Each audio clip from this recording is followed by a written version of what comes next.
ओम शांति। ओम शांति। बहुत धीरे से बोल रहे हैं सब योग में। ओम शांति। सेवाधारी माताओं से निवेदन है जो बैठे हैं थोड़ा आगे आ जाए तो अच्छा रहेगा। ज्ञान चर्चा करेंगे आधा घंटा। आगे आ जाइए माताएं, आगे आ जाओ थोड़ा। ये हमारी ब्राह्मण परिवार की शोभा है और आदि काल से चला आ रहा ये सुंदर विधि है जो नुमा शाम की योग के बाद हम सभी आपस में कुछ ज्ञान की लेन देन करते हैं।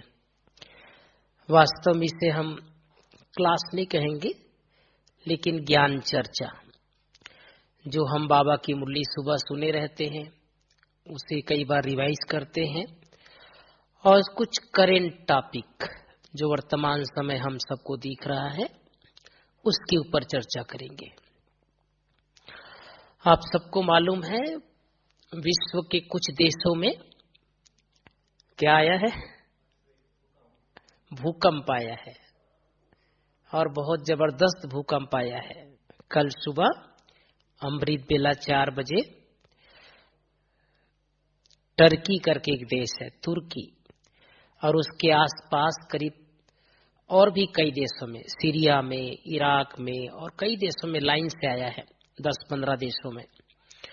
और विशेषकर टर्की में आधे घंटे के अंदर 3 बार भूकंप आया। तो लोग सोए हुए थे। मैं कभी कभी सोचता हूँ ये अमृत बेला ही भूकंप क्यों आता है। ज्यादातर भूकंप के समाचार हमको मिलते हैं सुबह के समय, अमृत बेला के समय। उस समय लोग सोए रहते हैं, बाबा के बच्चे तो जग गए होते हैं। लेकिन खुशी की बात यह है जो समाचार मिला है उसमें यह है कि जिस एरिया में ये भूकंप आया है वहां पर बाबा का सेवा केंद्र नहीं के बराबर है, ऐसा समाचार आया है। और जिन एरिया में बाबा के बच्चे हैं वहां सब सेफ है। फिर भी हम सभी को और जो भी आत्माएं इस विपदा में, इस दुख की घड़ी में, ऐसे समय संकट में फंसे हैं, उन आत्माओं को हम सभी को क्या देना है, सकाश देना है। तो सर्वप्रथम आज की मुरली थोड़ा रिवीजन करने से पूर्व मैं आप सबको बता देना चाहता हूं कि विनाश काल में हम सभी के सामने मुख्य 8 प्रकार के पेपर आएंगे। 8 प्रकार का पेपर, और उस सभी पेपर की चर्चा तो आज हम नहीं करेंगे, लेकिन जान लेना है कि मुख्य रूप से कौन कौन से पेपर आएंगे। तो उसमें पहला पेपर आता है प्रकृति के 5 तत्वों के द्वारा पेपर। उसमें पृथ्वी, आकाश, वायु, जल, अग्नि, इसके द्वारा पेपर। ये जो भूकंप आ रहा है ये पृथ्वी के द्वारा है ना, ज्वालामुखी आएंगे पृथ्वी के द्वारा, कहीं बाढ़ तूफान आएंगे ये जल के द्वारा। तो जो जो तत्व हैं उनके द्वारा पेपर आएंगे। तो प्रकृति के 5 तत्वों के द्वारा पेपर, इससे हमको अभी से ही सावधान रहने की जरूरत है और इन्हें रोज कम से कम 3 बार आदत डालने, सकाश दे। ये प्रकृति के 5 तत्व को कम से कम 3 बार, 2-2 मिनट, 3-3 मिनट सकाश दे। पृथ्वी को, आकाश को, वायु को, जल को, अग्नि को, कि ये 5 तत्वों के द्वारा ही हमारा ये शरीर है। ये पूरा सृष्टि जगत 5 तत्वों से बना हुआ है और हम क्या है, प्रकृति के मालिक हैं। बाबा ने कहा है तुम प्रकृति जीत आत्माएं हो। और इस समय प्रकृति भी हमारे प्यार की प्यासी है, इसलिए हम सभी को आदत डालनी है प्रकृति के 5 तत्वों को थोड़ा सकाश दें। जो आत्माएं प्रकृति की इस समय सेवा करेगी, लास्ट विनाश काल में प्रकृति क्या करेगी, उसकी सेवा करेगी, उसको सेफ्टी देगी, सुरक्षा प्रदान करेगी। ये 5 तत्व। दूसरा जो पेपर आएंगे हम सबके सामने, 5 विकारों के द्वारा पेपर। काम, क्रोध, लोभ, मोह और अहंकार, ये 5 विकार अंदर कई जन्मों से छुपे हुए हैं, जिसके बारे में हमें लगता है कई बार हम विजय प्राप्त कर लिए, लेकिन ये अंदर दबे हुए संस्कार, ये 5 विकारों के जो बीज है, इसके द्वारा पेपर आएंगे। तीसरा पेपर संबंधों के द्वारा पेपर। अचानक कोई ऐसा संबंधी आ जाएगा, अब आपके घर में कोई ऐसा बच्चा आ जाएगा, आपके घर में ऐसी कोई बहू आ जाएगी, आपके पड़ोसी के साथ कुछ हो जाएगा, तो संबंध बिगड़ जाएंगे और संबंधों के द्वारा पेपर बहुत ज्यादा आएंगे। चौथा पेपर स्वभाव संस्कार के द्वारा पेपर। स्वभाव संस्कार, एक बार गुलजार दादी ने कहा था कि कभी कभी हम ज्ञान में आते हैं तो ज्ञान में आने के बाद 5 साल 10 साल तक ओरिजिनल स्वभाव, ओरिजिनल संस्कार दब जाते हैं, लेकिन वो कितने साल के बाद निकलता है? किसी का 5 साल के बाद, किसी का 10 साल के बाद। और कई बार आपने सुना होगा, अरे मुझे कुछ गुस्सा कभी आता नहीं था, आजकल आने लग गया है। पहले मैं बहुत शांत रहती थी या शांत रहता था, आजकल बात बात में चिड़चिड़ापन आता है। ये जन्मों के स्वभाव संस्कार। तो चौथा पेपर स्वभाव संस्कार के द्वारा पेपर। 5वां पेपर शारीरिक एवं मानसिक बीमारियों के द्वारा पेपर। ये बहुत आजकल दुनिया में बहुत चल रहा है, शारीरिक एवं मानसिक बीमारी। हर घर घर में कोई न कोई एक ऐसा व्यक्ति रहता है जो बीमारी से ग्रसित है और उसका प्रभाव पूरे परिवार के ऊपर पड़ता है, शारीरिक एवं मानसिक। आजकल मानसिक प्रताड़ना, मन सबका दूषित हो गया है, प्रदूषित हो गया है, मानसिक प्रदूषण फैल रहा है, मन स्वच्छ नहीं है। तो मानसिक बीमारी, शारीरिक बीमारी, ये 5वां पेपर। 6वां पेपर अशुद्ध आत्माओं के द्वारा और तंत्र मंत्र के द्वारा पेपर। ये बहुत चल रहा है दुनिया में भी, है ना। बाबा के बच्चों को बहुत सुंदर सुंदर बातें बाबा ने बताया है, हमें उन बातों पर बहुत गौर करने की जरूरत है। तो तंत्र मंत्र और अशुद्ध आत्माओं के द्वारा पेपर, क्योंकि दुनिया में बहुत सारे लोग एक साथ शरीर छोड़ रहे हैं और उन आत्माओं को शरीर नहीं मिल रहा है, तो आत्माएं कहाँ है? भटक रही है। अब वो भटकते भटकते ब्राह्मणों के पास भी आएंगी, लोगों के पास भी आएंगी। तो जिनके अंदर पवित्रता की पावर रहेगी या योग शक्ति रहेगी, वो उस आत्मा को अटैक नहीं करेगी। तो 6वां पेपर। 7वां पेपर गृह युद्ध और विश्व युद्ध के द्वारा पेपर। देख रहे हैं दुनिया में धार्मिक उन्माद बढ़ रहे हैं, लड़ाई झगड़ा बढ़ रहे हैं, तो इस तरह के पेपर आएंगे। और 8वां पेपर आएगा सरकार के द्वारा और धन का पेपर। सरकार के द्वारा पेपर आजकल देखेंगे कई बार अचानक छापा पड़ जाता है, अचानक आपके घर के सामने कोई रोड निकल गया, घर तोड़ देते हैं, आपका खेत है और उसमें डैम बना दे, सरकार फैसला कर दिया, तो आप कुछ नहीं कर सकते। सब कुछ किसका है? सरकार का है। आपको लग रहा है मेरा है, लेकिन कभी भी सरकार ले सकता है। और कभी भी धन का पेपर आ सकता है। कई बार ऐसा होता है, बहुत बड़े करोड़पति अरबपति, लेकिन पेपर ऐसा आ गया कि वो वापस जहां थे वहीं पहुंच जाते हैं। तो इस तरह के पेपर आने लग जाएंगे। तो ये 8 प्रकार के पेपर हम सबके सामने वर्तमान समय भी आने लगे हैं और भविष्य में भी बहुत आएंगे। और उसके लिए बाबा ने बहुत सुंदर विधि बताई है, हम सबको इसके लिए तैयार रहना है। आज की मुरली की कुछ मुख्य बातें सुना, सभी ने मुरली आज बाबा की सुना? क्या कौन सी बात अच्छी लगी? जादूगर जी जी जी जी जी, पूरी मुरली यही थी, है ना। पूरा मुरली का सार यही था। गीता का भगवान कौन है? निराकार। निराकार मत देते हैं, श्री कृष्ण नहीं देता है। आज जब मुरली सुन रहा था तो मैं सोच रहा था दुनिया वालों को पता चलेगा कितना बड़ा हंगामा होगा। ये दुनिया में लोग इसके बारे में अभी अनभिज्ञ है। लोगों के मन में क्या बैठा हुआ अभी तक? श्री कृष्ण ही गीता ज्ञान दिया है। अब बाबा के ज्ञान में सिद्ध करने वाली बात अभी बचा हुआ है। ये अभी तक लोगों के सामने भले हम अपने स्तर पर बड़े भाई लोग, बड़ी दीदियां लोग सुना रहे हैं, लेकिन जन जन तक, लोगों के कानों तक अभी ये पहुंचा नहीं है। कि श्री कृष्ण जो है गीता ज्ञानदाता नहीं है, गीता ज्ञानदाता शिव बाबा है। श्री कृष्ण कौन है? बच्चा है ना, श्री कृष्ण बच्चा है। आज बाबा ने एक बात और कहा कि श्री कृष्ण कभी बच्चा बच्चा नहीं कहेगा, क्योंकि खुद ही बच्चा है तो दूसरे क्या बच्चा कहेगा वो, इसलिए वो बच्चा नहीं कह सकता। तो श्री कृष्ण बच्चा है और बाप कौन है? शिव बाबा है।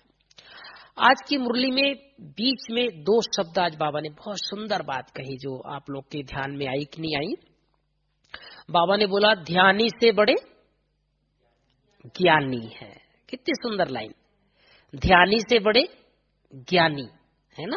कई लोगों को ध्यान दीदार की आशा रहती है, मैं ट्रांस में जाऊं, ध्यान में जाऊं, सुख शोधन में जाऊं, है ना। लेकिन बाबा ने आज स्पष्ट कर दिया कि ध्यान क्या है? खेल पाल है, उसमें विकर्म विनाश नहीं होता। कई बार बाबा ने मुरली चलाया हुआ है, जो ट्रांस में जाते हैं, ध्यान में जाते हैं, उसका विकर्म विनाश नहीं होता। जितना देर रहेगा उतना देर योग भी नहीं है, वो सिर्फ खेल पाल है। बाबा ने कई बार बोला है कि कई बच्चे वतन में जाते हैं और सोचते हैं सुबी रस बहुत अच्छा अच्छा आम है, नीचे लेकर के आए, और नीचे जाते हैं तो खैर क्या रहते हैं? खाली हाथ रहते हैं। खेल पाल है। तो हमें अपने बाबा के द्वारा मिले हुए ज्ञान को अच्छी तरह से समझना है, ज्ञान की पराकाष्ठा में जाना है। देखो मम्मा कभी ज्ञान की देवी, आज बाबा ने मम्मा को याद किया ना, दुर्गा, सरस्वती, काली, मम्मा के यादगार। लेकिन मम्मा कभी ट्रांस में नहीं गई। हमारी बड़ी दादी कभी ट्रांस में नहीं गई, इतना बड़ा संस्था चलाई, इतनी बड़ी यज्ञ की प्रशासिका रही, लेकिन कभी ट्रांस में नहीं गई। तो ये बाबा ने सुंदर बात कही जो आज मुझे लगा। इसके अलावा बाबा ने एक और सुंदर राज आज कई बार बोला होगा लेकिन ध्यान नहीं गया था, राष्ट्रपति को भी कसम दिलाते हैं। कसम अर्थात शपथ दिलाते हैं। जो हाई कोर्ट का, सुप्रीम कोर्ट का जज होता है, वो राष्ट्रपति को शपथ दिलाते हैं, है ना। प्राइम मिनिस्टर को भी शपथ दिलाया जाता है, लेकिन राजा को शपथ नहीं दिलाया जाता। क्यों? राजा को बनाने वाला कौन?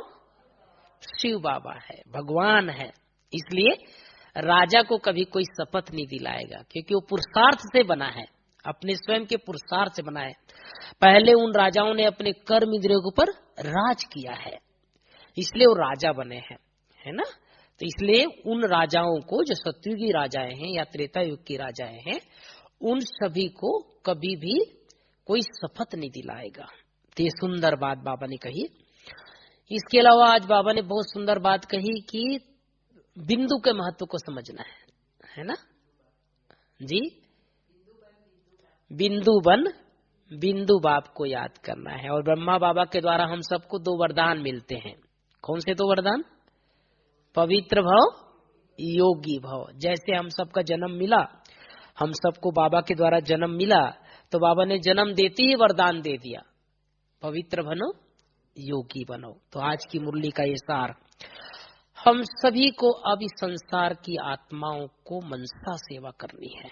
मनसा सेवा करते होंगे आप सभी। कल से जब ये चर्चा हुई है तब से खास सभी का ध्यान गया है कि वास्तव में बाबा ने हम सबको कहा है कि सभी आत्माएं, मैं कभी बीच में देखा था, आज सुबह न्यूज देखा था, कितने मकान कैसे गिरे हैं। बाबा ने कहा है ना, ताश की पत्ते की तरह गिरेंगे, वो ताश की पत्ते की तरह मकान गिरे हैं, कई दब गए हैं। आज की आंकड़ा में तो सरकारी आंकड़ा है 5000 लोगों ने शरीर छोड़ा है, लेकिन कितने लोग और उनके अंदर दबे होंगे, कितने जो है अभी तक उनके डेड बॉडी नहीं मिल रहे हैं, कई जीवन और मृत्यु के बीच में फंसे हैं, वहां तक सरकारी मदद नहीं पहुंच रही है। हालांकि सरकार और विश्व के अनेक देश ऐसे समय सभी को मदद करते हैं, है ना। आप सबको मालूम होना चाहिए भौगोलिक दृष्टि से और राजनीतिक दृष्टि से भारत का संबंध तुर्की के साथ अच्छा नहीं है। कई चीजों में हमारे देश की नीतियों का विरोध करते हैं, लेकिन फिर भी भारत के प्रधानमंत्री ने आगे बढ़कर सहयोग की मदद का हाथ बढ़ाया, अपनी यहां से टीम भेजे हैं तुर्की।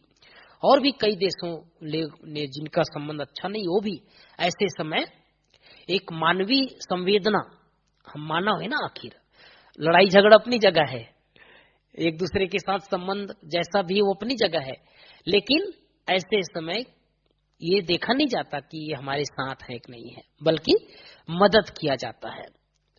तो हम सब क्या मदद करें, क्या मदद करें? बहुत दूर है, विदेश में है, बहुत दूर देश है, आप सब नक्शा में देखेंगे तो बहुत दूर है।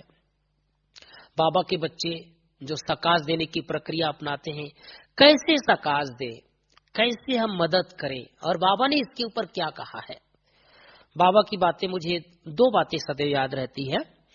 एक तो बाबा ने ये कहा है, जो मदद तुम कर सकते हो वो मदद कोई नहीं कर सकता। मुझे याद है एक बार 99 में उड़ीसा में बहुत बड़ा तूफान आया था। उड़ीसा में बहुत बड़ा तूफान आया था, बहुत सारे गांव तबाह हो गए थे, डूब गए थे, बहुत जंतु जानवर सब पानी में डूब गए थे, बह गए थे, बहुत लोग जन धन की हानि हुई थी। हमारे बाबा के बच्चे भी कई अपने को बचा करके निकले थे। कुमारों का ग्रुप आया था शांतिवन, बाबा का टर्न चल रहा था। बहुत सारे कुमार आए थे, 10-15 हजार कुमार पूरे भारतवर्ष से।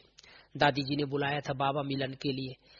बाबा आए थे, उसके एक दिन पहले एक कुमार ने बाबा के कमरे में पत्र लिख के डाला कि बाबा ऐसा हुआ, बाबा इतने लोग मर गए। उड़ीसा का था वो, इतने लोग मर गए बाबा, इतने जन धन की हानि हुई, ऐसा हुआ। एक लंबा चौड़ा पत्र बाबा ने बाबा के कमरे में लिख करके डाला था उसने। दूसरे दिन बाबा आए, देखो पता चलता है बाबा को, सभी के पत्रों का पता चलता है। बाबा मुरली चलाते चलाते बताया कि एक कुमार बच्चे ने बाबा के कमरे में, बाबा खुद ही बोल रहे हैं, बाबा के कमरे में एक पत्र लिख के डाला है। और क्या डाला है? उड़ीसा में जो तूफान आया था उसका पूरा समाचार डाला है। बाबा ने कहा बच्चे ने तो बहुत अच्छा काम किया, बाबा को सब समाचार सुना दिया। लेकिन ऐसे समय केवल समाचार सुनना नहीं है, केवल समाचार देखना नहीं है, उसी समय हम आत्माएं बाबा से करेंट लेकर के उन आत्मा को वाइब्रेशन दे, सकाश दे। ये सुंदर विधि बाबा ने उसी समय बता दिया था। बाबा ने उसी मुरली में कहा था, देखो सरकार जो है किसी को ऐसे समय कपड़ा दे सकता है, खाना दे सकता है। आपने देखा हो ना, खाने का पैकेट गिराते हैं कई बार, वो जो तूफान में फंसे रहते हैं उनके ऊपर एरोप्लेन से खाने का पैकेट गिराते हैं। वो खाना दे सकते हैं, वो कपड़ा दे सकते हैं, मकान दे सकते हैं, एक जगह से दूसरी जगह शिफ्ट कर सकते हैं। लेकिन मन को शक्ति, मन को पावर, मनोबल, ये कौन दे सकता है? केवल बाबा और बाबा के बच्चे दे सकते हैं। तो बाबा ने सुंदर बात कही थी कि बच्चे, ये आजकल ये दुनिया के दुख की आवाज, मनुष्य आत्माओं की पुकार और प्रकृति के 5 तत्व पहुंचते हैं वतन में, सूक्ष्म वतन तक आवाज पहुंचता है। और बाबा ने उस समय कहा था कि बच्चे, तुम लोगों को सुनाई नहीं देता, तुम्हारे कान बंद रहते हैं, तुमको पुकारते हैं, लेकिन पुकार कहां तक पहुंचती है? बाबा तक पहुंचता है।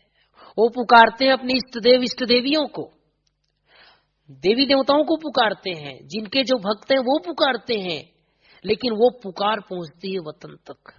तो हम सबको ये काम करना है, आत्माओं की पुकार सुननी है, और पुकार सुन करके उन आत्माओं को मास्टर सहारे दाता बनना है। मैं मास्टर दुख हरता सुख करता हूं। ऐसे समय सभी आत्माओं को सकाश की जरूरत है, आत्माओं को हमारे सहयोग की जरूरत है, क्योंकि न जाने हमारा सकाश किस आत्मा को कब मदद कर दे, है ना। ये बहुत बड़ा पुण्य है। हमें ब्राह्मण बाबा के बच्चों को इसका ज्यादा अभी तक पता नहीं है। स्थूल सेवा फिर भी करते हैं, चलो कहीं मनसा सेवा कर, कहीं वाचा सेवा कर लिया, कहीं कर्मणा सेवा कर लिया, लेकिन मनसा सेवा, ये सेवा की विधि अब आगे बढ़ती जाएगी और जरूरत पड़ेगी, मनसा सेवा की जरूरत पड़ेगी, है ना। आप सबको मालूम है जब गुजरात में भूकंप आया था 2000 या 2001 में, उस समय बहुत जबरदस्त भूकंप आया था कच्छ भुज में, बहुत हजारों लोग ने शरीर छोड़ा था उस समय। उसके बाद बड़ी दादी ने बहुत सारे मधुबन निवासियों को बीच बीच में वहां देखने के लिए, सेवा के लिए भेजा था। तो अभी मैं कुछ दिन पहले भाई जी का क्लास सुन रहा था, सूरज भाई जी का, उसी के बारे में सुना रहे थे कि एक परिवार था वहां पर, उसमें 3 बेटा थे, 3 बहुएं थी, उनके बच्चे थे। लेकिन घर का बुजुर्ग सुबह सुबह निकल गया था खेत पर। सुबह सुबह नहीं, लोग खेतों पर निकल जाते हैं, तो वो खेत पर निकल गया। खेत पर निकल गए, जब खेत से वापस आया तो भूकंप आ चुका था और उसके परिवार के सारे सदस्य घर के अंदर दब के मर गया। तीनों बेटा, तीनों बहू, उनके बच्चे, कोई नहीं बचा, केवल वही अकेला बचा। तो जब मधुबन निवासी वहां जाकर के मदद के लिए सेवा में जाते थे, तो वो दादा भी उस सेवा में लगा रहता था, बुजुर्ग। तो उसको किसी ने पूछा कि दादाजी आप बुजुर्ग हैं तो भी आप इसमें सेवा करते हैं? तो उसने कहानी, वो सब घटना सुनाया कि मेरे परिवार में सभी लोग शरीर छोड़ दिया, कोई नहीं बचा। तो मैं ये चाहता हूं कि मैं बचा हूं तो कम से कम ये सेवा करके अपना पुण्य जमा कर लो। मेरा बचा हुआ जो समय है, मेरी उम्र की जितना समय बचा है, जितना दिन तक मेरा ये हाथ पैर इंद्रियां काम कर रही है, मैं क्यों ना बाबा के यज्ञ में, बाबा के घर में मदद करके अपना बचा हुआ समय को सफल करूं और पुण्य जमा कर लूं। तो कितनी सुंदर विधि, कितना सुंदर विधि बाबा ने हम सबको बताया है, तरीका बताया है हम सबको। इसलिए बचे हुए समय, संगम युग का जो भी हमारे पास अब समय बचा हुआ है, इसको बहुत सुंदर तरीके से अपने जीवन में, दिनचर्या में शामिल करें, मनसा सेवा करें। मनसा सेवा करने का सबसे सुंदर समय है सुबह। एक तो अमृत बेला, बाबा ने कहा है उस समय। एक बार मुझे याद है संदेश बाबा का, बाबा के पास सभी जो पूर्वज आत्माएं पहुंच जाती है, हमारी दादियां, बड़ी दादी, जानकी दादी, अब तो गुलजार दादी वतन में ही है, उसके पहले का संदेश है बाबा का। और बाबा वतन में सबको बुलाते हैं, जितनी हमारी दादियां, जो वरिष्ठ दीदियां और जो दादाएं, जो बाबा के यज्ञ में आदि से आए थे और वो शरीर छोड़ चुके हैं, लेकिन शरीर जन्म तो ले लिया अपने अपने स्थानों पर, लेकिन संस्कार क्या है? वो अमृत बिला उठने का संस्कार। अमृत बिला उठ करके वो योग कैसे करना है, कई लोग ज्ञान में है वो तो योग करते हैं, लेकिन कई आत्माएं ऐसे हैं जो इस जन्म में ज्ञान में नहीं है, उनका ज्ञान में आने का पार्ट ही नहीं है। जैसे बड़ी दादी है, बड़ी दादी संपन्न और संपूर्ण बन करके गई है, तो वापस अब वो मुरली नहीं सुनेगी, वापस ज्ञान में नहीं चलेगी, वापस योग नहीं लगाएगी, लेकिन संस्कार क्या है? सूक्ष्म वतन में जाने का संस्कार है। तो बाबा ने कहा था इन बच्चों को बाबा कई बार वतन में इमर्ज करते हैं, और हम वतन में इमर्ज करके बाबा सबको प्रोग्राम देते हैं, बच्चे जाओ वहां सकाश दे करके आओ, बच्चे जाओ इस देश में सेवा करके आओ, बच्चे इस देश में जाकर के यहाँ पे प्रकृति का 5 तत्व तो उथल पुथल कर रहे हैं, वहां सकाश दे। देखो इस जन्म में भी उनको पता नहीं, लेकिन बाबा क्या करवा रहा है? उनसे सेवा करवा रहा है। तो हम सभी को ये सुंदर समय है, सुबह उठते ही आंख खुलने के बाद, बाबा को गुड मॉर्निंग करने के बाद पहुंच जाए सूक्ष्म वतन में, और बाबा के साथ ग्लोब पर बैठ करके सारे विश्व की आत्माओं को, जैसे बाबा से करंट आ रही है सभी आत्माओं के पास जा रही है, बाबा से करंट आ रही है सभी आत्माओं के पास जा रही है।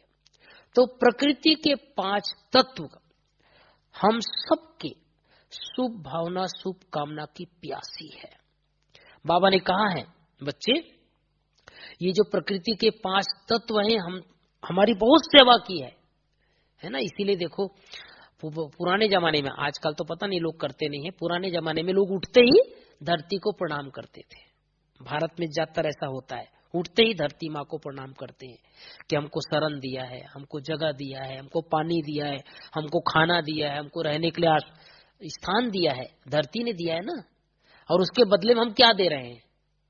बदले में क्या दे रहे हैं, है ना। तो धरती अर्थात पृथ्वी हम सबके प्यासी है, इसलिए रोज ये 5 तत्वों की सकाश बाबा से करंट ले, इस पूरे पृथ्वी को सकाश दे, पृथ्वी को सकाश दे।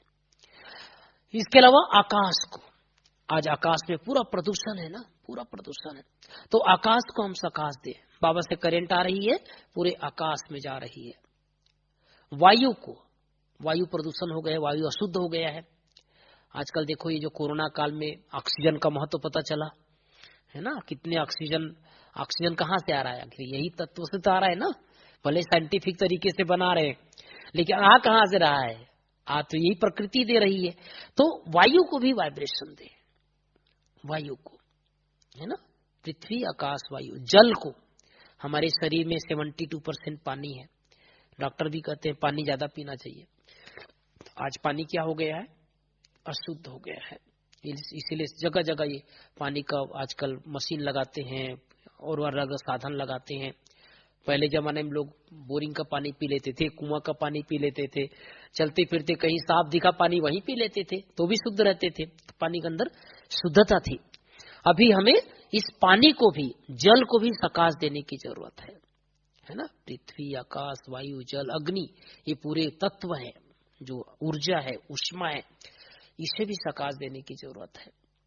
तो रोज हमें अभ्यास करना है प्रकृति के 5 तत्वों को सकाश दें, क्योंकि इनके द्वारा पेपर आएंगे। पृथ्वी के द्वारा भूकंप आ रहे हैं। बाबा ने एक बार कहा था, बच्चे मुझे याद है एक बार जब वही गुजरात में भूकंप आया था, और आप सबको शायद मालूम है कि नहीं मालूम, वो दिन गुरुवार का दिन था और सेंटर पर एक बड़ी दीदी जो थी वो ऊपर भोग बना रही थी, जलेबी बना रही थी, और छोटी बहन पूरा बिल्डिंग की सफाई कर रही थी। तो छोटी बहन को पता चल गया कि सब जगह भूकंप आ रहा है, सारे मकान गिर रहे हैं। तो छोटी बहन दौड़े दौड़े गई दीदी के पास, दीदी दीदी जल्दी निकलो दीदी, भूकंप आ रहा है। तो वो जब जलेबी बना रही थी तो जलेबी बड़ा बड़ा बन रहा था, क्योंकि वो हिल रहा था ना हाथ। तो वो बोलती है कि नहीं, ये पहले ये बताओ, ये जलेबी छोटा क्यों नहीं बन रहा है, जलेबी बड़ा क्यों बन रहा है। तो दीदी को लग रहा था आश्चर्य कि जलेबी आज छोटा क्यों नहीं बन रहा है। तो छोटी बहन ने बोला, नहीं नहीं दीदी, अब जलेबी की चिंता छोड़ो, पहले भूकंप आ रहा है, जल्दी निकलो बाहर। तो दोनों बहनें बाहर आई, मकान के बाहर आई। उसके बाद तो सब मकान गिर चुका था, बाबा का मकान, दोनों बहनों के निकलने के बाद बाबा का मकान भी नीचे गिर गया। और उसके बाद तो लंबी कहानी है। लेकिन बाबा से मिलने आए वो दोनों बहनें स्टेज पर बाबा के सामने आए, ये नीचे डायमंड हॉल में। उस समय एक वरिष्ठ भाई ने बाबा से पूछा, बाबा कभी ऐसा भूकंप आ जाए तो क्या करना चाहिए। बाबा के सामने पूछा, कभी भूकंप आ जाए, कहीं भी आप हैं, अपने शहर पर हैं, अपने स्थान पर हैं, अपने घर पर हैं, आप ऑफिस पर हैं, कहीं भी हैं, पता चल गया भूकंप आ रहा है अब, तो उसमें क्या करना चाहिए, क्या करना चाहिए, क्या करना चाहिए। हाँ जी, जगह जाना चाहिए, सुरक्षित जगह जाना चाहिए। और क्या करना चाहिए, बाबा से कनेक्शन। बाबा ने बहुत सुंदर बात उस मुरली में कही है। बाबा ने कहा है, जिसकी बुद्धि की लाइन क्लियर रहेगी, सुनो ध्यान से, जिसकी बुद्धि की लाइन क्लियर रहेगी, बाबा उस बच्चे को टच करेगा। क्या टच करेगा, सुरक्षित, जैसे आगे जाना है, पीछे जाना है, वहीं खड़े रहना है, या बाएं जाना है या दाएं जाना है, वो सब कुछ बाबा स्पष्ट टच करेगा। लेकिन टच उसको होगी जिसकी बुद्धि की लाइन, उस समय आपकी बुद्धि, मान लो आपका बच्चा याद आ गया, आपका बिजनेस याद आ गया, आपका धन याद आ गया, आपका एटीएम कार्ड याद आ गया, आपने अंदर मकान के अंदर कोई अलमारी के अंदर पैसा रखा है वो याद आ गया, तो कहां जाऊं मैं, क्योंकि बुद्धि क्लियर नहीं है। तो उसमें बाबा के कई बच्चों को याद नहीं आएगी। लेकिन जैसे ही ये परिस्थिति आए हमारे सामने, इस संकट आए, उसी समय हमको एकाग्र हो जाना है, बाबा टच करेगा, है ना। तो ये सुंदर विधि बाबा ने बताया हुआ है। बाबा हर बच्चे को टच करेगा, किधर जाना है, क्या करना है। तो ऐसे समय हम सबको, आने वाला समय हम सब ब्राह्मणों के लिए एक प्रकार से बहुत सुंदर काल भी आ रहा है, और खराब समय भी आएगा, विनाश के समय। लेकिन एक बहुत बड़ी सेवा का हमारे लिए अवसर भी है, मौका है, और उसके लिए अभी ज्यादा डालनी, जैसे मैंने बताया, मनसा सकाश देने का आत्माओं को। देखो कोरोना काल में यहाँ पर जो कोई सेवा नहीं हो रही थी, सब बाबा के बच्चे आना जाना सब बंद हो गया था, तो यहाँ सुबह शाम हम लोग क्या करते थे, सकाश देते थे। हॉस्पिटलों में डॉक्टर भी परेशान, नर्स भी परेशान, पेशेंट भी परेशान।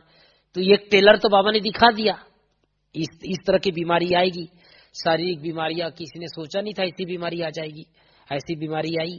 आगे भी अनेक प्रकार की इसी तरह की बीमारियां के संकेत मिल रहे हैं। लेकिन ऐसे समय हम सबको अपने शरीर को भी वाइब्रेशन देना चाहिए। 2 मिनट 3 मिनट बाबा ने विधि बताया हुआ है। बाबा की करंट लो, आत्मा में आई, पूरे शरीर में जा रही है, एक एक इंद्रियों में। तो ये शरीर भी हमको मदद करेगा, है ना। और दूसरी विधि बाबा ने बताया है, कुछ भी खाओ पियो दृष्टि देकर, चार्ज करके। पानी पियो, 1 मिनट दृष्टि दो। भोजन करो, आधा मिनट दृष्टि दो। चाय पियो, दृष्टि दो। क्यों? क्योंकि आजकल हर चीज में अशुद्धता है, हर चीज में अशुद्धता है। आपको लग रहा है कि हम तो शुद्ध भोजन कर रहे हैं, लेकिन आपको पता नहीं चावल में कितनी दवाई मिलाना पड़ता है, गेहूं में कितने दवाई मिलाना पड़ता है, कितने रासायनिक खाद डल रहा है, उसका असर उस अनाज में है ना, सब्जियों में है, दालों में है, सब दूध में, आजकल दूध में मिलावट। तो आपको तो लग रहा है बाबा का घर दूध अच्छा होगा, लेकिन मिलावट तो है, अब पीना भी है। तो उससे बचने के लिए साधन क्या है? सकाश दो, दृष्टि दो। बाबा ने कहा है जितना आप दृष्टि देंगे उसके अंदर की अशुद्धता कम से कम वो शुद्ध हो जाएगा। इसलिए एक बहुत सुंदर विधि है, जब भी आप भोजन करें, पानी पिए, दूध पिए, चाय पिए, 10 मिनट, 10 सेकंड, 15 सेकंड उसको दृष्टि दे दो, उसके अंदर की अशुद्धता समाप्त होगी। ये आदत डालनी है ना, बाबा ने हम सबको सिखाया है। इसके अलावा एक और सुंदर तरीका है, हर घंटा 1 मिनट शरीर से डिटैच होने का अभ्यास। हर घंटा 1 मिनट। आजकल बाबा घर में देखो आप, ट्रैफिक कंट्रोल बसता है, बहुत सुंदर विधि है। अब कई बार हम व्यस्तता के कारण उसको पालन करते हैं, कई बार नहीं करते हैं, लेकिन इसको सीरियसली लेना है। अब हर घंटा 1 मिनट, जिसको बाबा ने कहा है, जिसको शरीर से डिटैच होने का अभ्यास रहेगा, उसको अंत काल में शरीर से निकलना इजी हो जाएगा, आसान रहेगा। वरना विनाश काल में कई बार आत्मा शरीर में अटक जाएगी, आत्मा निकलेगी नहीं। जैसे बाबा ने कहा है, जैसे किसी को अगर टाइट कपड़ा पहने हैं तो कभी कभी पहन तो लेते हैं, लेकिन निकालने में तकलीफ होता है ना। ऐसे ही अगर टाइटनेस है बॉडी के अंदर, हमारे अंदर बहुत टाइटनेस है, इस देह भान में है, बॉडी में बहुत लंबे समय तक अभ्यास है, निकलने का अभ्यास नहीं है, तो लास्ट में विनाश काल के समय शरीर से निकलना मुश्किल हो जाएगा। इसलिए बाबा ने कहा है हर घंटा 1 मिनट शरीर से निकलने का अभ्यास करें। चले जाएं सूक्ष्म वतन में, बाबा को टच करें, बाबा से दृष्टि लें, वापस आ जाए। कभी परम धाम चले जाएं, परम धाम पहुंचने के बाद संकल्प कर ले यही मेरा घर है। हम सबका घर कहाँ है? हम सबका घर परम धाम है। ये घर नहीं है, बाबा याद दिलाता है, ये कर्म क्षेत्र है, यहाँ पर आए हम कर्म करने के लिए, है ना। हमारा असली घर परम धाम, तो परम धाम पहुंच जाए, एक सुंदर अभ्यास। और इसके अलावा कम से कम 100 लोगों को आत्मा देखने का अभ्यास। ये सब आत्मा है, सभी आत्मा है। जैसे ब्रह्मा बाबा ने प्रैक्टिस किया है ना, शुरू में आप सब सुने होंगे ना बाबा की हिस्ट्री। बाबा शुरू में यशोदा तुम आत्मा हो, नारायण तुम आत्मा हो, प्रकाश मुनि तुम आत्मा हो, बाबा ने दीवालों पर लिखते थे। ब्रह्मा बाबा श्री कृष्ण की आत्मा, पहले नंबर की आत्मा, उसको भी क्या करना पड़ा? अभ्यास करना पड़ा, प्रैक्टिस करना पड़ा, वो आदत लानी पड़ी। लेकिन ऐसे हम सबको भी करना है। हर दिन अपने परिवार के, मान लो आप 10 लोग घर में हैं, सबको एक बार संकल्प कर लो, ये सब आत्माएं हैं। तो इससे ये अभ्यास करने से लास्ट समय हमें दुख नहीं होगा, क्योंकि बाबा ने कहा है बच्चे सब कुछ छूटेगा, सब कुछ छूटे। आपके सामने कई शरीर छोड़ेंगे, आपके परिवार के सदस्य आपके सामने शरीर छोड़ेंगे, है ना। आप लोगों को मालूम है केदारनाथ में एक बार बहुत जबरदस्त तूफान आया था, कई परिवार के परिवार गए थे। अब कई उसी के सामने एकदम वो पानी का बड़ा रेला आया और कई खड़े थे वहां पर। अब यहाँ बाप खड़ा है और उसका बेटा पानी में बह रहा है, देख रहा है मेरा बेटा पानी में बह रहा है, लेकिन कुछ नहीं कर सका, कुछ नहीं कर सका। कोई साधन नहीं वहां पर, कोई बचाव का रास्ता नहीं, कोई जाकर के उसको उठा नहीं सकता है, कोई निकाल नहीं सकता है, देखने के सिवाय कोई चारा नहीं। अपने सामने अपने बहुओं को, अपने बच्चों को, कई बेटा अपने बाप को बहते हुए देखा। ये विनाश के नजारा की निशानी है। उसके लिए इन सब से बचने के लिए, इन सब के प्रभाव से बचने के लिए हमें रोज कम से कम अपने परिवार को तो देखना ही है। ये सब आत्मा है, किसी न किसी हिसाब के किताब के कारण हमारे घर में आया है, और उनके प्रति भी हमको स्नेह हो, प्यार हो, ये स्वरूप हमारा प्यार का हो, इनके प्रति भी हमारी शुभकामना हो, इनका भी विकास हो, इनकी भी उन्नति हो, ये भी आगे बढ़े, है ना। मान लो घर में कोई ऐसा निगेटिव वातावरण है, कोई ऐसा लगता है कि ये हमारे घर में थोड़ा निगेटिविटी है, उसके लिए भी आप पॉजिटिव सोच सकते हो, है ना। अच्छा सोचने की आदत, ये रोज हमको आदत डालनी है, अच्छा सोचने की आदत। हमारे बड़ों ने सिखाया ना हम सबको, बाबा ने सिखाया, मम्मा ने सिखाया, दादियों ने सिखाया। बाबा रोज मुरली में क्या सिखाता है? अच्छा सोचने की आदत। हर चीज में अच्छा सोचो।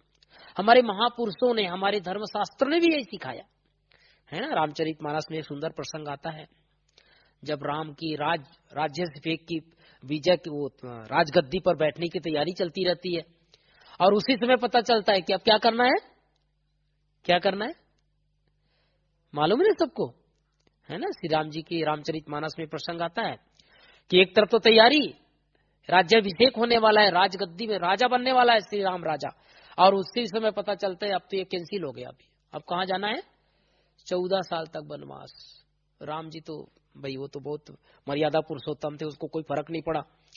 लक्ष्मण जी बहुत नाराज, ऐसे कैसे, ये क्या हो गया, ये तो बहुत गलत हो, बहुत गुस्सा में, बहुत क्रोधित राम जी के पास आया। राम जी ने कहा, राम जी को कहा कि नहीं भाई, बड़े भैया ऐसा नहीं हो सकता, ये तो गलत हो रहा है।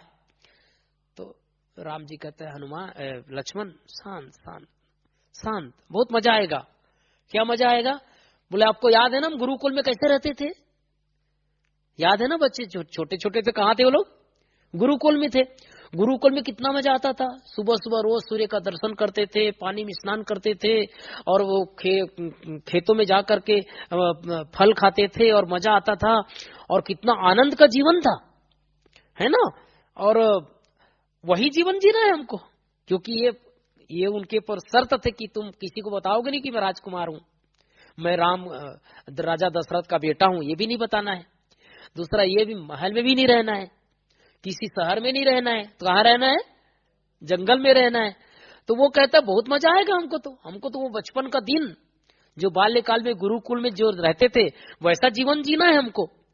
उसका गुस्सा शांत हो जाता है, फिर तो मैं भी चलूंगा। वो क्या बोलता है?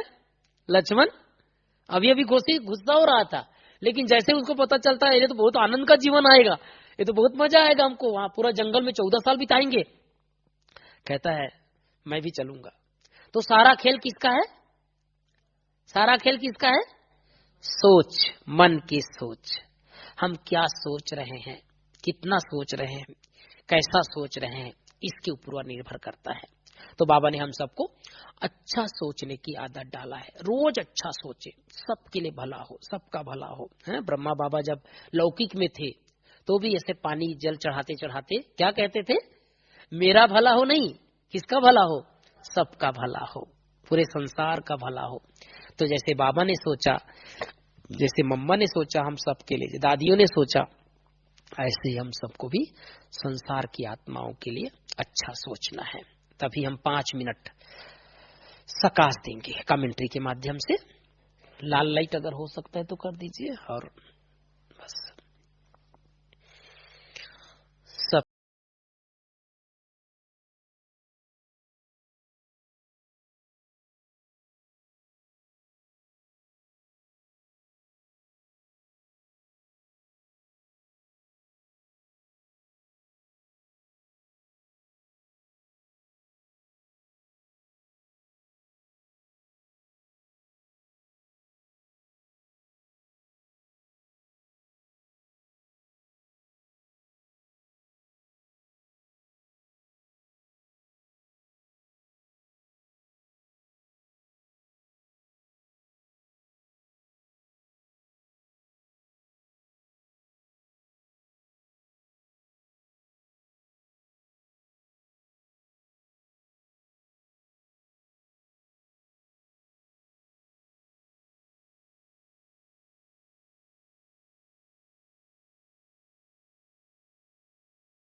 बाबा के साथ मैं आत्मा पहुंच गई उस एरिया में जहां पर भूकंप का प्रभाव है। मनुष्य आत्माएं दुखी हैं, अपने परिवार से बिछुड़ गए हैं, कष्ट में हैं, शारीरिक एवं मानसिक पीड़ा में है। बाबा के साथ मैं आत्मा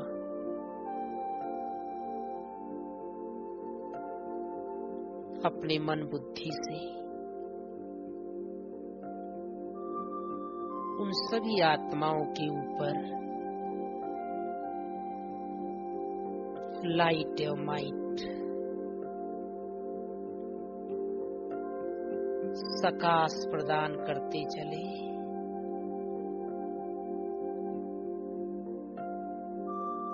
मैं आत्मा मास्टर शांति देवा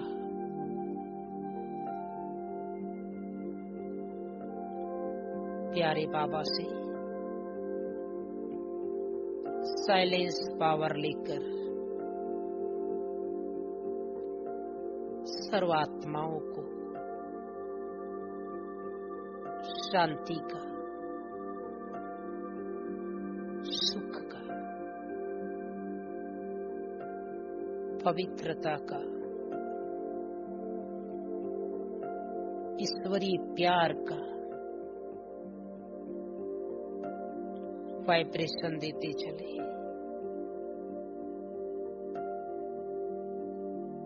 उन्हें लग रहा है कोई दिव्य फरिश्ता हमारे समीप आया है, हमारे दुख को दूर कर रहा है, सहारे दाता बनकर सभी आत्माओं को सकाश देते चले।